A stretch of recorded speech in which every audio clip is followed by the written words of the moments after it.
Previously on Leon.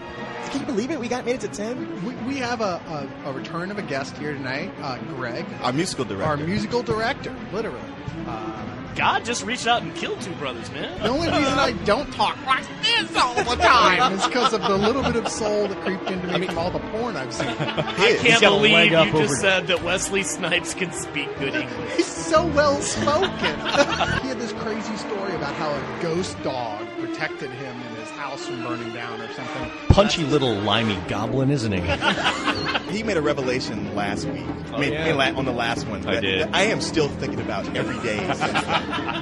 The prequels are and here's one that's really gonna piss everybody off. I like Spider-Man 3. Oh, dude, you took my answer. Jar Jar grates on my fucking nerves, and I would like to see him dragged across broken glass and then drowned in a vat of bleach. See, but well, that's a hallmark of a family favorite. I don't know what is. it is an abortion. It is an abortion. Totally. Oh, I hated Dom. Everyone hates Dom. Look, the guy from Depeche Mode is over there, and he's got a girl. it's like you're channeling dead crazy people. That's it. Makes you spit lick and it's makes the real- you piddling. Oh, yeah. Actually arguing about the pronunciation of an unpronounceable word. I feel like this 10th Leog is going to be our last. We're now We're not going to make it through We're this. outing so many people. We're now Oh, the casting breaking for of a the new fellowship. Leog member.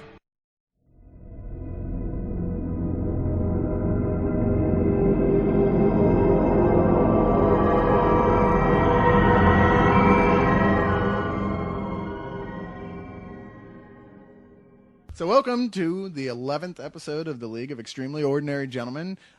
11, what is there? Leog owns. It's just not as exciting Owns? I know. as 10. I know. Now that we reached 11, it seems like we could do 15 standing on our heads. Yeah, exactly. This won't be a problem at all. No. There'll be a day they'll go, what was a cocoa? Oh, now stop it. They're already doing that. Hey, what do you say we just walk away at the top of our game, huh? Anyone? Anyone? A Coco is its own thing, and a Leog is something else. Because on a Coco, they're discussing current events. But we here, we delve into what you really want to hear about. It's the important. Comic books! Current events about comics. The thing your dad made fun of you for reading and spending money on. All those times he called you gay or made references to it. Well, here, we love you. We embrace you. Leon, is there something you'd like to talk to us about? Don't embrace me, Leon. Spanked you until your ass was bleeding and then loudly made love to your mother in the kitchen over the table. We are already going here. Well, yeah. Your dad did do that to you, too?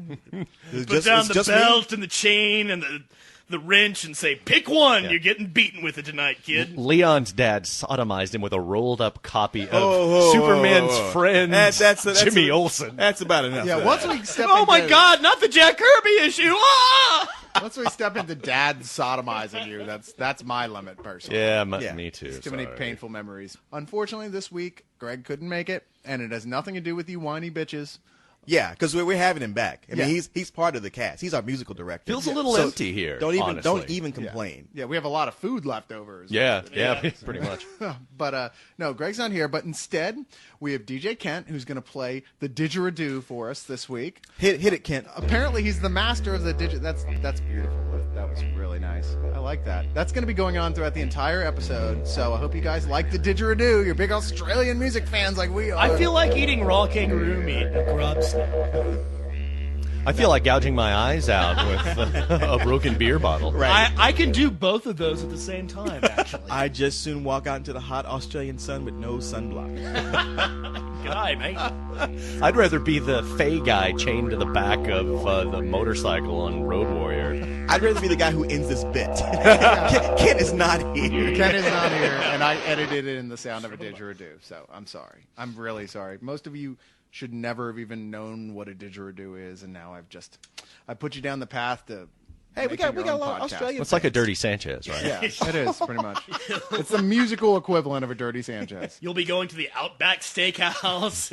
Well, let's face it. If you're Ordering a Dirty Sanchez. Dirty Sanchez. if you're before the in night's up. America and it's not Epcot Center and somebody's playing the didgeridoo, It's probably a dude you can smell him as far as you can hear them. Right on. You know? And the only way to distract him and stop him from playing the didgeridoo is to throw a hacky sack at him. You're only a few steps away from the drum circle. Get out now! If only the Dead hadn't stopped touring, we were okay where we all knew where they were in their little corral. Right. Swaying to ripple. It was all Very right. Yes, I believe we should have a fenced-in state for all the hippies. What? It's a amen. choice. It's a choice. Right on. Yeah. That's true. All you have to do is take a shower to get out of it. Yeah, that's true. That's Ooh, it. how about Florida? Then we can. No, never mind. No. If Too many you- old people, you can see how that would go. If you'd like to contribute to the hippie genocide movement, please send Once they $5. covered the Great Plains of this nation like the herds of the mighty buffalo. Leon is But known. now they're just a few dirty peddlers hanging around artisan quarters in your hometown. Leon so is- let's get rid of them. Leon is Will known. Vincent, Montana. Leon has done something. Leon is. Yeah. Leon is known for. Leon's what? The fucking joke is over. It's dead. I was going to say, No. Leon is famous for using every part of the hippie. See? Would have been really good if I was could have good. gotten it in, but Yeah. didn't work out. Surprisingly, We'll fix that in post. yeah. Surprisingly, this week is all about a tighter show. Believe it or not. Really? I don't think everybody got the memo. Well, here's the difference. I know people are going to be disappointed to hear this, but we're just not going to try and answer all the questions because, quite frankly, thank you guys. We appreciate the fact you love our show, but I'm getting like 150 some questions. It's just ridiculous. Yeah. We got the forum now. We can always go on there and answer the questions individually. Exactly. And what I'm thinking is we might in the future, because it's all going to be in one place, anything we don't answer, we can always go back and answer after the fact in the forum. Exactly. So if you asked a question in the forum, come back and check to see if you answered. Yeah. If we answered, because I answered a bunch of them today. Because we very well may do that. Yeah, and thanks for writing us, everyone, and posting comments and asking us questions. Had some folks asking, for recommendations, comics. Hey, how do I get my special lady friend into comics? And can you recommend something and stuff like that? And so, yeah, thanks. Keep them coming. I'm actually starting to get tired of those questions. Really? Because we answer that almost every week. Well, our whole show is about recommending comics, and people say, hey, can you give me a list of comics that recommend to me? Yeah. And I've done several posts on, like, hey, here's what you should be reading. And people keep saying, like, hey, what should I read? It's I'm like, called Listen to the Goddamn Podcast. Exactly. We need to set up an FAQ, I think. Yeah, and that's one of the other things we're going to do. Yeah, Leon was talking about that. For those who somehow haven't discovered it yet, we recently started a new League of Extremely Ordinary Gentlemen group. Apologies to Joseph, who was running the previous one, which is still there and still great and great for discussions about the Leogs. But the one we're doing is just so we can have a department to talk directly with the fans on there. Yeah, I felt bad. I didn't want to subvert. Cyrus. I didn't want to What? subvert his thing. So. you hurt his feelings, didn't you? I did hurt his feelings, and I Oh, apologize man. to him at length about it. Well, I think Oh, cool. I think it's important that we treat our fans with respect. We're sorry about that, Jeffrey. Joseph. Joseph? Dude, whatever. Whatever the little bastard's name is. Thanks The for little whiny listening. prick. It is. Wow. They made another forum besides mine. Oh, that was offsides. So, speaking of recommending comics, I got a little anecdote that I've been meaning to bring up now. A couple of years ago, Leon, you don't even know this. You probably don't even remember this. Uh-oh. We're hanging out at the bar. Dude, I did not know she was your girlfriend. I swear to God. Okay, well, you still offended one of her best friends. Damn it. Yeah. It was right around the time you first met Lisa and all of her friends. Yes.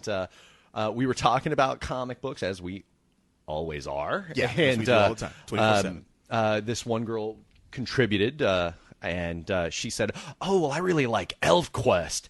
And Leon said, "Well, yeah, that's the one that girls usually read." Oh, man. Leon, shut her the fuck down. She's like rabid feminist. She got really offended like that. Lisa and I were talking about this the other night, and I was like, well, It's true. Let me tell you people something. A feminist bookstore is the only bookstore without a humor section. Man. I would like to say right now, Yeah. so get this out of the way, the views of Leon do not necessarily reflect those of Leon. No. They secretly do. You guys just won't step up and admit Hey, it. I'm stepping up. I'm right there I'm with you. stepping up right here and saying I have an autographed copy of ElfQuest #1, so suck it. He So traded that his makes you dick that makes you for it. aroused. Well, I was really into the series when I was we are not prejudiced against gay people being in the Leog. There we go. So there you go. Because But yeah, it's not enough that we're sexist here at the Leog. We've got to be homophobic. We're not homophobes. No, not at all. the least. No. We let Beau in and don't I give him have shit. been drunk enough to let whatsoever. all sorts of people suck my dick. Come on, you can't say that ElfQuest is not a female-centric book. I backed you up. I'm not saying that males can't enjoy it. As a matter of fact, this is so funny you would bring this up because I'm trying to clean out my garage, which is like floor to ceiling with shit. that Dead I've gay people. moved over the years, and Dead I victims of found- hate crimes I that Leon has found a perpetrated. Exactly.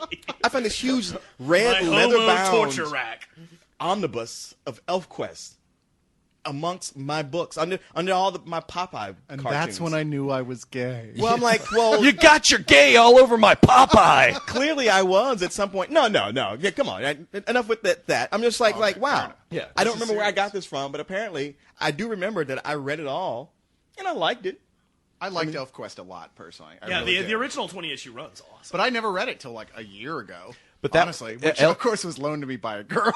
ElfQuest and No, Sandman it's are like the gateway drugs I was for about to females. say, and they are. It is. and- They are. ElfQuest is one of those books that women do tend to go with more than. I'll tell you another reason why women will gravitate toward ElfQuest more. Because their brains are 3/4 the size of a man's. It's science. That's what you're going to say, isn't it? Besides that, Jesus. Because it's well written and has good art. Oh, The- wait. Androgynous male characters. thank you. Androgynous. Because it's drawn by Wendy Peeney. Whatever. Wendy Peeney is the artist. Her husband Richard is the writer. What's his But name? Dick Peeney? Not all, but most women comic artists, they have a tendency to draw. There's a way that men draw females in comics. It's very sexualized. The boobs are always huge. The hair is huge. Except Kitty Pryde and Jubilee. Right, because they're teenagers. Yeah. And so they draw them but none of the women are ever drawn realistically. No. They're always sexualized, to the extreme. On the other hand, the female comic artists will draw the men very androgynous looking. So I'm curious though, because not it's funny because I get the people who get the biggest accusations about that with the woman are always the artists who draw the men ridiculously oversized and impossible as well, like Rob Liefeld, who I can't fucking stand. But I mean, he does the exact same thing, and he's the one where all this conflict started from, where everyone was like, "What is with the ridiculously huge boobs that no one could possibly have, even fake, without their back just snapping like a twig in a hurricane?" But the guys are the same way. You're like, look, that's not even human musculature. I don't know what that is. That's a pretty good point you bring up, because everybody jumped on him for drawing these women that that were impossible with impossible proportions. But the guy couldn't draw for shit. His anatomy was bad on both sides of the gender line. Notice they never have feet. Exactly. They never, ever have feet in a Rob I've Liefeld. never seen them anyway. Right. Well, they were like the feet on a bad action figure, where there's no way it can stand up. Well, things don't grow in the shade.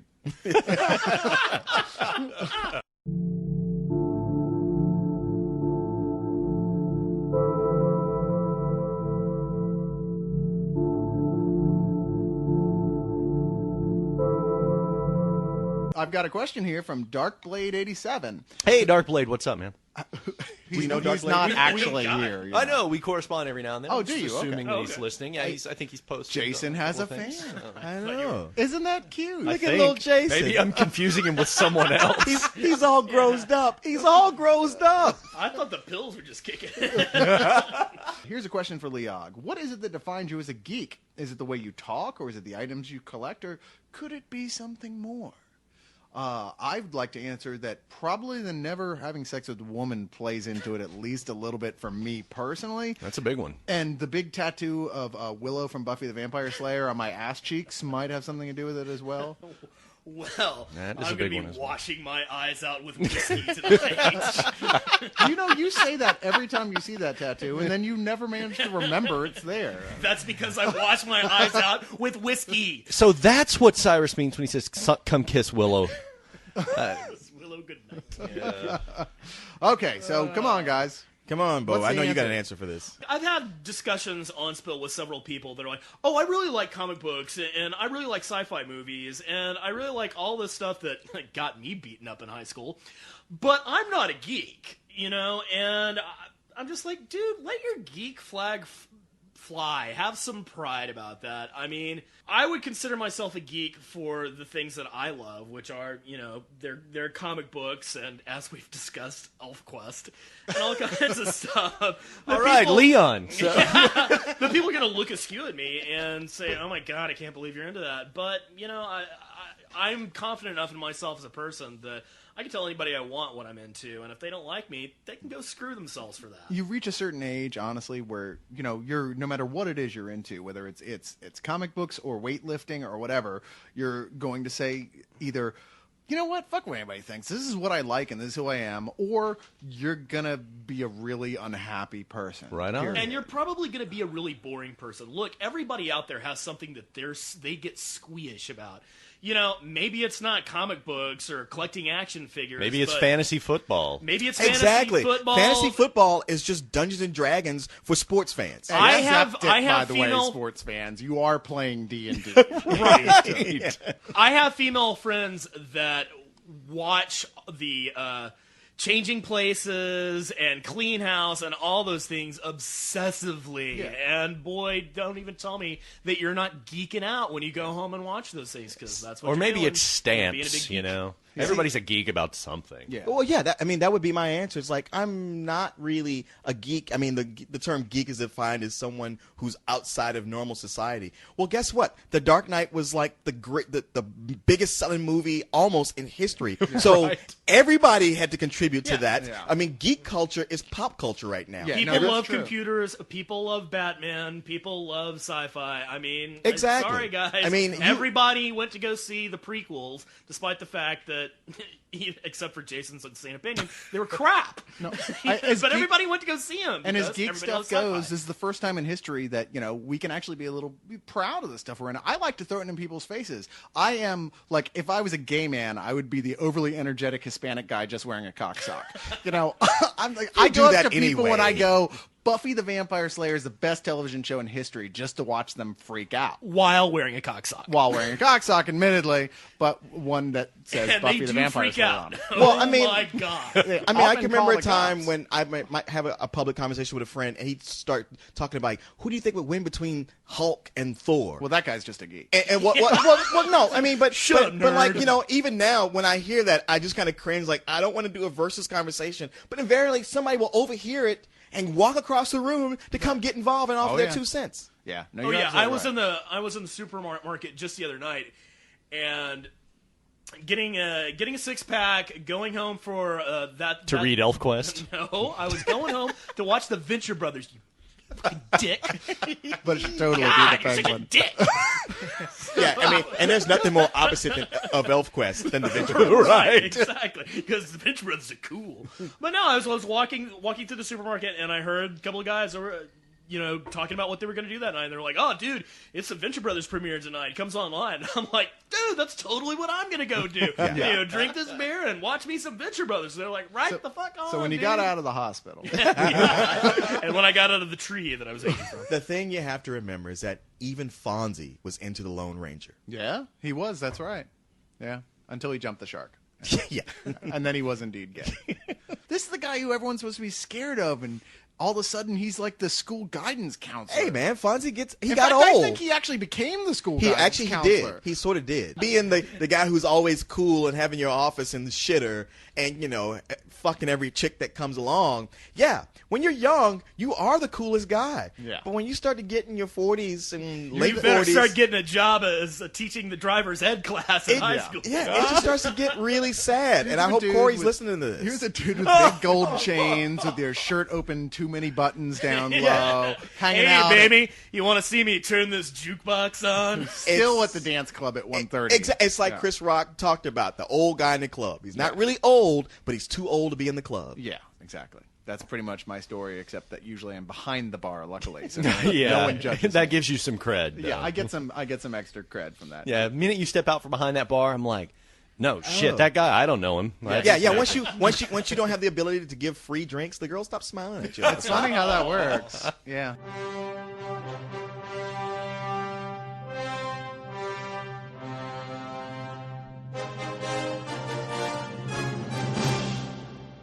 Here's the magical part of the show where we start to approach the primary point of each week's episode. An hour later. Wait, we're going to start having a point now? Yes, well, we're going to gather around a central subject. And this week it's Superman, really, because this has been coming up a lot lately.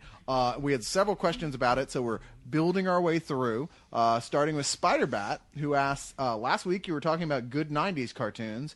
Everybody has good things to say about the Batman animated series. However, I barely ever hear anyone talk about the Superman animated series, and I want to know what were your opinions on that one. It wasn't around long enough. It was around. I mean, It was 2 seasons. It was I think three. it No, was 3 seasons. It was 3 seasons. And Spider-Bat. The only reason that you haven't heard me talk about it is because I haven't seen the opportunity. Because I love the Superman animated series. I love it just as much as Batman. Man, it seems like it was there and then gone. Because I've only seen a couple of episodes. That's just... I have all 3 seasons on DVD right behind you there, and you are more than welcome to take them home. It's a great, great show. I will say that I've probably never talked about it because to me, Batman, Superman, Justice League, Batman Beyond are all the same series. It's because the storylines continue through all of Everything's them. I just really? call- yeah. Oh yeah. yeah. Okay. There's crossover. As- same voice actors. I mean, Mark Hamill's Joker. Yeah. Is in. Yeah. I mean, See, I'm almost done with the first season of Justice League. Okay, And I haven't seen the second season. The season finale, like the big storyline that's running all through Justice League Unlimited, dates back all the way to the very last episode. He's doing regular Justice League. Yeah, I'm doing regular ones. Right, So- right. but go But when ahead. you get to Unlimited, like the big storyline, you following something very sinister, and you find out that it dates all the way back to the last episode of the Superman the Animated Series. No way. Yeah. Yeah. Oh. It's like, wow, they pick this, and they pick up things through Batman Beyond. That They is- do a great job. To me, it's all one universe. That's Yeah, very and it's cool. all helmed by Now- Bruce Timm and Paul Dini. Yeah. It's the same creative team for the most part. I think Glenn Murakami came in a little bit later, but even Teen Titans connects with it. Yeah. Really? Yeah. Oh, And if that's you're awesome. wondering, back to the Darkblade question, what defines you as being a geek, it's knowing the names of everyone responsible for Superman the animated Hey, Beau and I cartoon. haven't started listing the voice actors yet. Yeah, exactly. Clancy Brown is Lex Luthor. I'm sorry, he's the He is. best He voice is. character. I mean, Oh, really, if he yeah. shaved his head, he should be Lex Luthor. He on the really movie. should. Right, It's like absolutely. screw Spacey. Give me a tough, scary Lex Luthor. Yeah. But I will say this about Superman the Animated Series. First season, didn't care for it that much. Really. Really wanted to love it, but they were pulling what amateurs do with Superman, is that their conflicts come from them forgetting that he has certain powers. There's an episode with the Toy Man where he's Clark Kent and these planes with real machine guns are flying up, and he uses his hearing and he sees them, and I'm like, all right, why don't you use your telescopic vision? Yeah, they do. And now use your heat vision and blast them before they can They- put anybody they- in danger. They do kind of cover that if you listen to some of the commentary on the series, which is all of the DVD packages are great, well worth getting. Bruce Timm and Co. pretty much said, well, we didn't want to start out with this incredibly powerful Superman at first. We kind of wanted to let him bake for a while, and so that's what they did. And I don't think that's so much an amateurish mistake. So we got, I think they were building an arc. Let him bake for and- a while, so he got really high. Yeah, exactly. So, wow, man, I can set things on fire with my eyes. Well, Dude, I will totally say- forgot about that. I think it's at love all toward the the end. Supergirls that keep coming along because I keep getting older and they just stay the same. well, Beau, you would know better than I would. I don't know if it was at the end of the first season or the second season when they bring in Apocalypse. When Once they start bringing in Once- the I mean, they- Jack Kirby New God stuff, Yeah. and that's they hint at it in the first season. Second season, they bring it in full on, and then you have Superman fighting against Darkseid, and they kind of realize that, oh, we can't use Superman light. We need hardcore. Yeah. I can push the world back out of its orbit. Yeah. Well, here's the thing with Superman. It's just that, as a writer, I would be very intimidated to write Superman because I wouldn't know where to begin.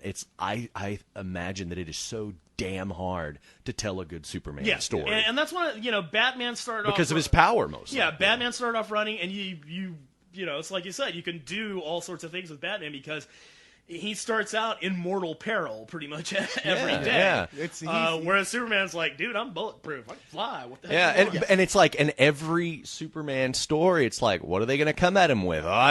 It's some version of kryptonite. No. See, that's the thing with the animated series. They didn't do that. They managed to avoid that a lot, cool. and they get into something which has worked very successfully in the comic series is that you have somebody with a mind the magnitude of Lex Luthor going up with somebody with the physical power of Superman, and how those kind of interact. Well, the only reason that works at all is because Superman's got that whole Boy Scout thing going on. Because if it was Batman with all those powers, he'd just step in and go, "Oh, fuck the law! I'm going to beat the living shit out of you anytime you even step outside the bounds." No, see, you're wrong about that. No, he wouldn't kill him. He'd just beat the crap out of him. But he would also figure things out better. Yeah. I mean, the thing is, like, Batman with all those powers, he's not Batman anymore. Because he doesn't have the powers, Batman sits and he figures things out several steps ahead of his opponents. Yeah, right. If he had the powers, he might not have to do that. He might get lazy. Which is like Batman's the only one of the reasons Batman's the only guy he's the guy you go to when Superman goes when Superman crazy. freaks out and goes into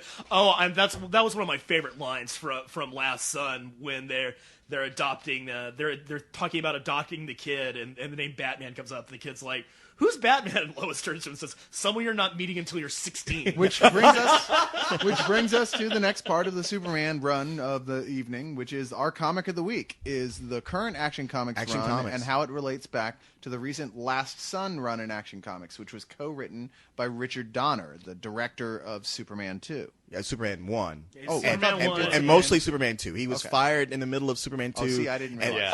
Yeah, that's the whole thing. Like, in the middle of it, the Salkins, who were the producers, fired him, and they brought in Richard Lester. Oh, yes, okay. And that's the reason there was all this excitement about the Richard Donner. Yeah, because he was like, well, this is how I would have done it. It's funny because I watched the commentary on that, and Richard Donner is so, like, he's trying to put up a brave face, but it's so, like, this is a movie I did 30 years ago, and I can barely remember everything, but I'm going to try to just tell you what I can about it.